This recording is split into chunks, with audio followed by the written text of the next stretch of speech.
삼각형, 사각형, 원 등의 평면 도형은 우리 생활에서 매우 실용적으로 사용되고 있습니다. 나무를 자를 때 사용하는 톱의 톱날은 이등변 삼각형 또는 직각 삼각형 모양을 하고 있습니다. 삼각형은 모양이 쉽게 변하지 않는 튼튼한 구조이기 때문에 톱날을 삼각형 모양으로 만들면 나무가 잘 잘리고 톱날의 수명도 길어집니다. 작은 볼트와 너트를 자세히 살펴보면 홈이 패여 있는데 이 부분을 좀 더 가까이서 보면 이등변 삼각형이 눈에 들어옵니다. 삼각형 모양의 이가 딱 맞아 돌아가는 볼트와 너트는 한번 고정되면 쉽게 빠지지 않습니다. 볼트와 너트의 발명은 기계산업의 발전을 가져왔습니다. 마찬가지로 굴착기는 땅을 파내는 삽의 앞부분에 튀어나와 있는 삼각형 모양의 이빨 덕분에 딱딱한 땅이라도 쉽게 파낼 수 있습니다. 건축물을 튼튼하게 짓기 위해서도 삼각형 구조가 필수적입니다. 삼각형은 세 변의 길이가 정해지면 모양이 좀처럼 변하지 않는 성질이 있습니다. 스코틀랜드에 있는 포스교는 수많은 철제 막대들이 삼각형을 이루면서 서로 연결된 구조를 한 철도 다리입니다. 세계에서 가장 높은 삼각형 구조의 철제 구조물인 에펠탑은 탑 전체가 크고 작은 삼각형으로 구성되어 있습니다. 시카고에 있는 존 행콕 보험회사의 건물도 삼각형 구조가 바깥으로 드러나 있는 대표적인 고층 건물입니다. 그렇다면 과거의 사람들은 삼각형을 어떻게 이해하고 있었을까요? 고대 이집트 시대의 승려였던 아메스는 파피루스에 이집트 수학에 대한 내용을 기록했습니다. 거기에는 87개의 수학 문제와 답이 나와 있습니다. 그 중에 51번 문제는 삼각형 모양을 한 땅의 넓이를 구하는 방법을 설명하고 있습니다. 우선 두 변의 길이가 같은 이등변 삼각형의 넓이를 구하기 위해 직각 삼각형으로 나누었습니다.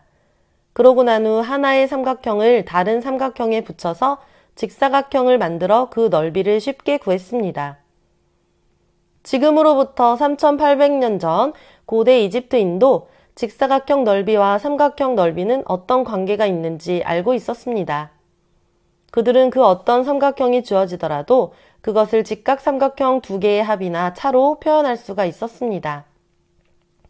다시 말해 직각 삼각형만 잘 알고 있으면 삼각형에 대한 대부분의 지식을 모두 얻어낼 수가 있었습니다.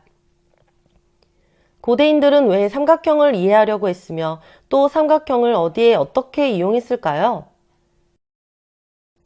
철학의 아버지 탈레스는 그리스 최초의 수학자이기도 했습니다. 그는 이등변 삼각형의 두 밑각의 크기가 서로 같다는 것을 증명했습니다. 또한 두 삼각형에서 대응하는 한 변의 길이가 같고 그 변의 양끝각이 대응하는 각들과 같으면 두 삼각형은 서로 합동이라는 것도 증명했습니다. 이런 수학적인 지식은 탈레스의 머릿속에만 머물지 않았습니다. 삼각형의 성질을 이용하면 실생활에서 필요한 높이나 길이를 잴 수 있다는 사실을 탈레스는 알고 있었습니다. 특히 그가 주목한 것은 직각 삼각형이었습니다. 직각 삼각형 모양을 보며 비슷한 형태를 연상하는 사고방식은 소아시아 지역인 사모스 섬에 살았던 피타고라스도 즐겨 사용했던 사고의 틀이었습니다. 탈레스는 측정하고자 하는 것의 가운데의 기준을 잡아 그것을 높이로 삼았습니다.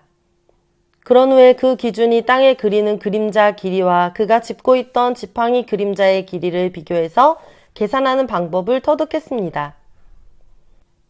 이집트에서 유학하며 수학과 과학을 배운 탈레스는 거대한 피라미드의 높이에도 관심을 가졌습니다. 어떻게 하면 피라미드의 높이를 잴 수 있을까요?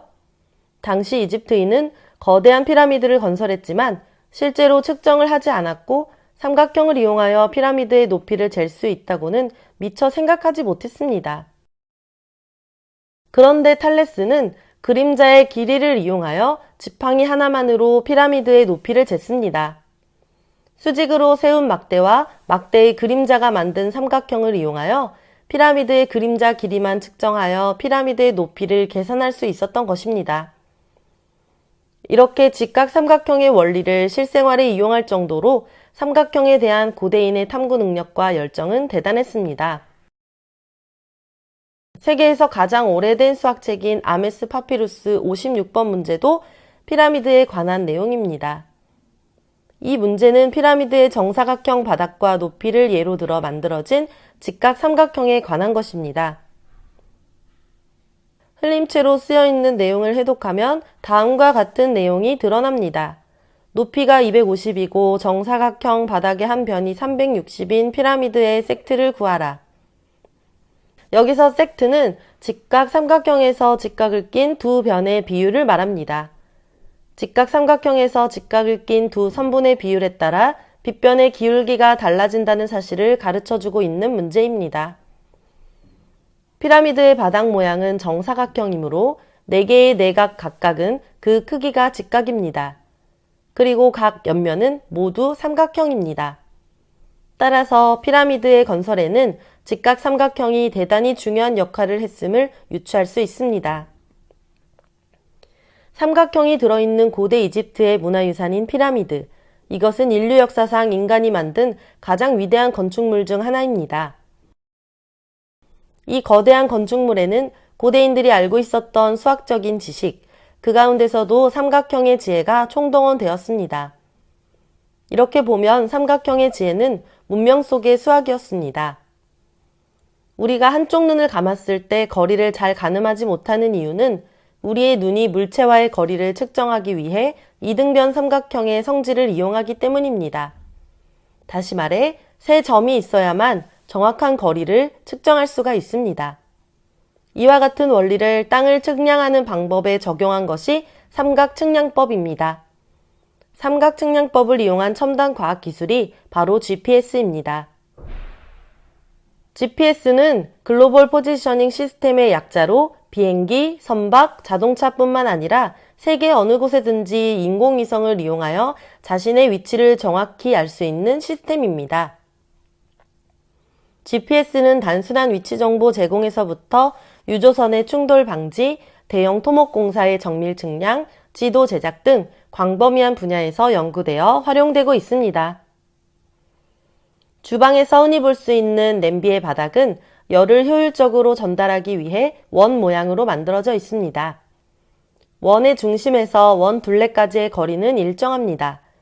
따라서 냄비의 바닥이 원 모양이면 중심에 불을 피웠을 때 원 둘레에 도달하는 열의 양이 일정하기 때문에 음식물이 골고루 익을 수 있습니다. 그렇다면 맨홀 뚜껑은 왜 동그라미 모양일까요? 지하에 설치된 하수관 등의 관리를 위해 사람이 출입하도록 만든 구멍이 맨홀입니다. 그런데 맨홀 출입구를 잘 살펴보면 대부분 동그라미 모양이라는 것을 알 수 있습니다. 동그라미, 네모, 세모 중에서 왜 맨홀 뚜껑은 꼭 동그라미 모양을 하고 있을까요? 직접 맨홀 모형을 만들어 그 이유를 살펴보겠습니다. 자와 컴퍼스를 사용하여 반듯하게 도형을 그린 뒤에 칼로 조심스럽게 잘라내어 동그라미, 세모, 네모 세 가지 모양의 맨홀 모형을 만들어 봅니다. 동그란 맨홀 모양은 뚜껑을 어느 방향으로 집어넣어도 아래로 빠지지 않는 반면에 세모, 네모 모양의 맨홀 뚜껑은 방향을 살짝 틀면 아래로 쏙 빠져버립니다. 그 이유는 바로 도형의 폭 때문입니다. 예를 들어 한 변의 길이가 10cm인 정사각형이 있다고 생각해 봅니다. 가로, 세로 어디를 재어보아도 10cm지만 대각선의 길이는 10cm보다 더 긴 약 14cm입니다. 역시 마찬가지로 한 변의 길이가 10cm인 정삼각형의 높이는 약 8cm로 한 변의 길이보다 짧습니다. 즉, 정삼각형이나 정사각형은 길이를 재는 방향에 따라 길이가 차이가 나는 것을 알 수 있습니다. 이런 폭의 차이 때문에 길이가 더 긴 쪽에 짧은 쪽을 넣으면 당연히 아래로 쉽게 빠지고 맙니다.